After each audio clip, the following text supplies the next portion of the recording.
Hello, everyone. First of all, I would like to welcome all of you to this International Student Community Engagement Service Program.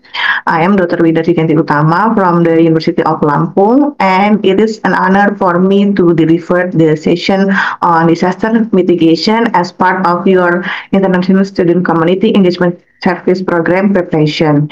And this topic is crucial, especially as you will be engaging directly with communities and understanding disaster risks and how to reduce them can make a big difference in your fight working and help protect the people you serve. Okay, so let's begin the session. Okay. First of all, what is a disaster? A disaster is an event or series of events that disrupt and threaten human lives, property, and the environment. These can be caused by natural, non-natural, and or human factor. And you have to understanding the definition of disaster to help us realize how broad and impactful such events are, not only physically but also socially and psychologically. And this is the starting point for understanding why mitigation really matter to our program. And next is the types of disaster. Disasters are classified into several types, such as geological, like earthquakes and landslides, and also hydrometeorological, such as flood and droughts, and also biological, such as epidemiology, like COVID-19, and the technological, industrial accidents, and environmental, such as fires and deforestation, and for the social disaster like conflict and terrorism or war. And there's various forms of disaster require different strategies to manage and mitigate it. And we next can discuss about disaster management phase. That the disaster management is not only about emergency response. It includes preparation, mitigation, and then preparedness and emergency response, and is recovery. The earlier we act in the circle, this is a greater to chance to reduce the damage and save the life of people. Next, we can see in this slide that there are the disaster management activity. There are like from the pre-disaster, during disaster, and also for the post-disaster. In the pre-disaster, we have to management what is the mitigation that we have to do to the people, and during disaster is the emergency response management, and for the post-disaster we have to management the recovery of disaster. Okay, next we can see in this slide there are same with the previous slide. There are pre-disaster, emergency response, and also the post-disaster. Okay, next slide. In this slide we can see how the disaster handling cycle. Yeah, we can see there are 6 implemented phases. For the first time is the preparation and mitigation, and also the preparedness.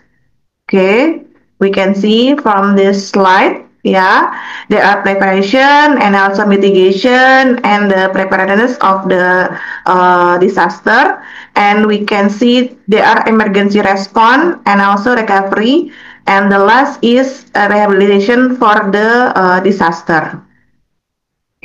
Yeah, it is same like the previous slide. There are no linear step, but it's circular activity. So after a disaster occur and recovery is underway, we must return to preparation and preparedness to be ready for future risks. the key of the message that here is that disaster management is a continuous process, not just one reaction or one circle. Okay. Next, we can see that the disaster management implementation, there are we can see from the management, include the policy of determination, risk sensitive development planning, and also disaster preparation activity and emergency response, and also the rehabilitation. Okay. Next, this is a disaster management implementation. The first are pre-disaster, that we can see the step is about risk management, prevention, mitigation, education, training, special planning, and also early warning for disaster.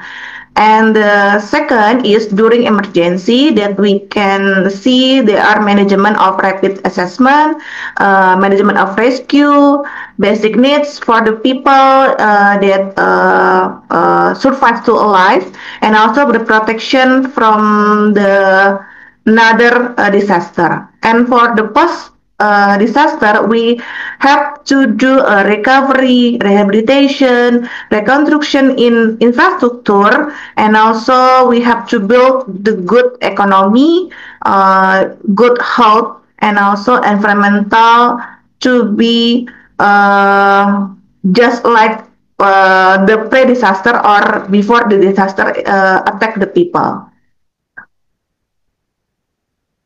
Okay, so we have to explain more about the disaster preparedness, that the preparedness is done to ensure a quick and appropriate response during disaster event through the emergency response planning and drill, early warning system, provision or of supplies for basic needs to the people, and we have to training, socialization, and simulation to the people that can be attacked by the disaster, and also how to evacuating planning, and also cure data and update SOP for the disaster and equipment for recovery effort. This aim is to respond quickly, appropriately, and effectively when a disaster attack to the people for a better preparation. So we have to management from the lower of the impact.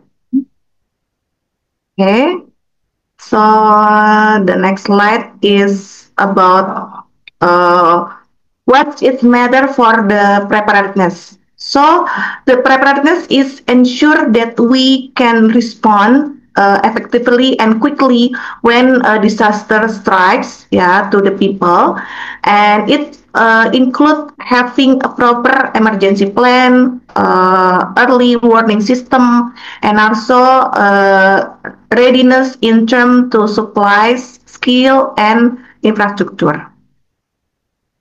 Okay, the next slide, we can see that there are 9 steps or 9 activity to the preparedness component, that there are 9 important steps to strengthen the disaster preparedness, such as risk assessment, and then contingency planning, resource mobilization, education and training, coordination, response mechanism, early warning, information management, and simulation and drill. And you will see that the step integrated in many disaster-prone country system. Okay. The next slide is about risk assessment. Risk assessment is the first step in identifying the threat of the disaster strike. We have to risk mapping to visualize and prioritize disaster risk in a given area. So this will be guide the intervention and rescue allocation. Okay, and the other slide is about contingency plan.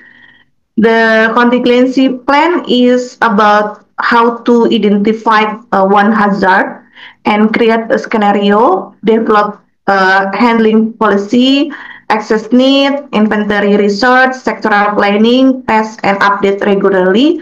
That the contingency plan is can involve the identified potential hazard, and we can see a blueprint for emergency response if we do the step for from the contingency plan. Okay. The next slide, we can see there is a resource mobilization that we have to knowing what resources are available and how to access them quickly in Vital. So we have to collaboration with various sector from public work of NGO and for the government, and it's part of this process. So we have to see that there are inventory available resource and also identified ready to use local and external resource, and we have to know that there are sector involvement such as public work services, military, Red Cross, and etc. And the next slide, we can see there is education and training. There are disaster education. We have to educate the people in the lower step.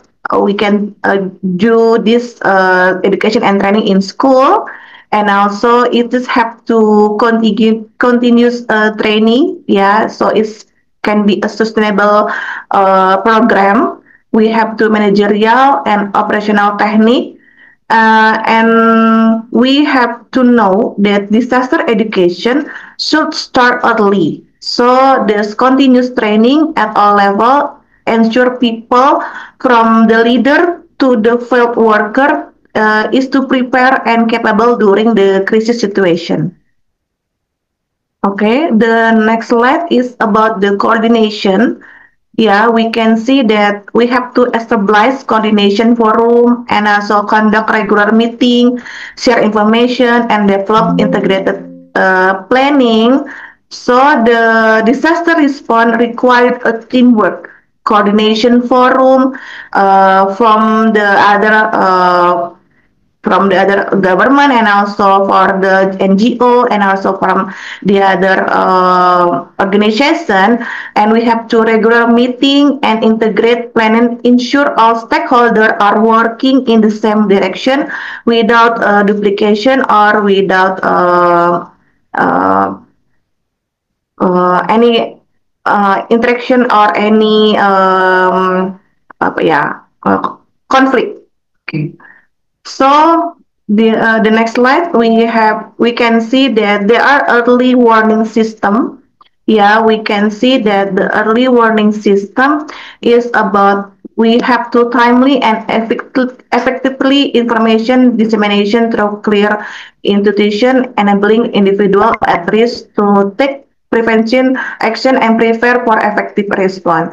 We can see from this picture that are four steps or four action. The first one is about risk knowledge that we have to collecting systematically data and conducting risk assessment. So for the key question we have to spread to the people is are hazard and vulnerability well identified and understood for the people, and what are the pattern and the trend of the factor influence risk, and are hazard maps and risk data readily available for the people.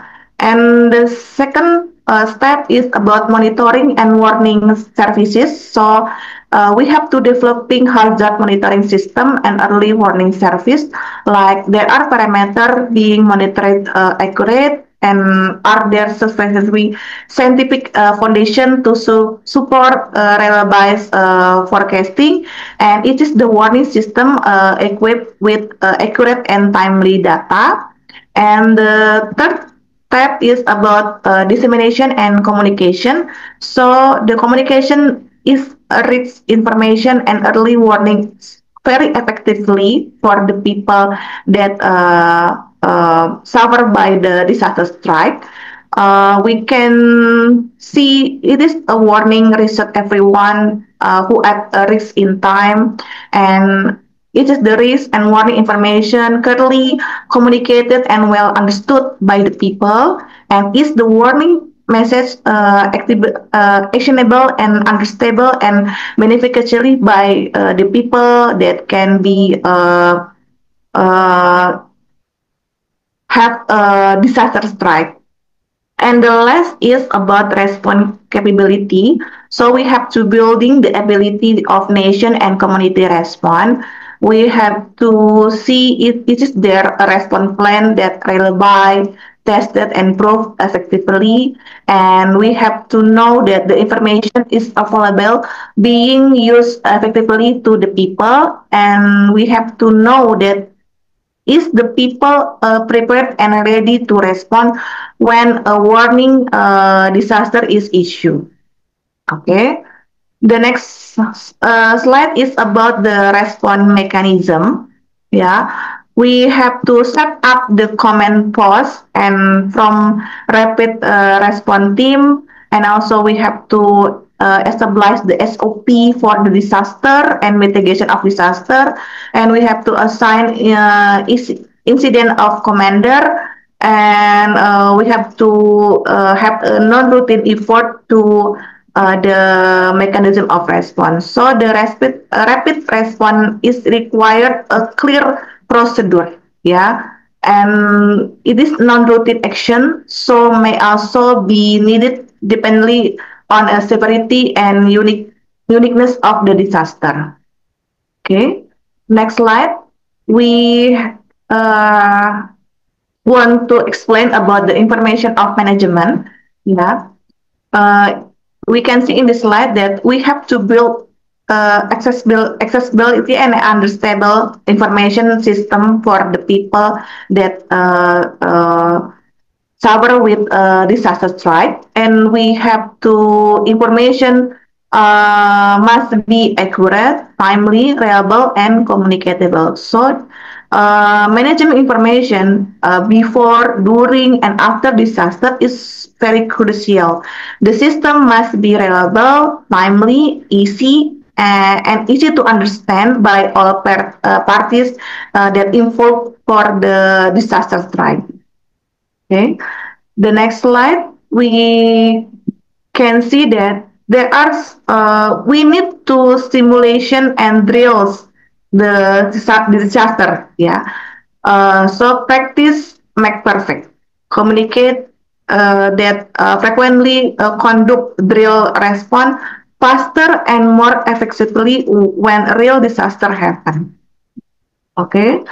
Next, we have a law that provide the mitigation disaster. We have to we can see that there are a law number 24 in 170. Yeah, there are accord to Indonesian law that mitigation include spatial planning, regulation, public education and training, and it focus on reduce risk before they become disaster.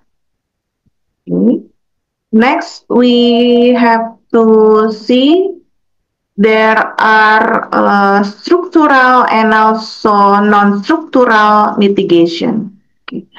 For the structural mitigation, use engineering solution such as dam, while non-structural focus on the law, the regulation, education, and planning, and both of the mitigation,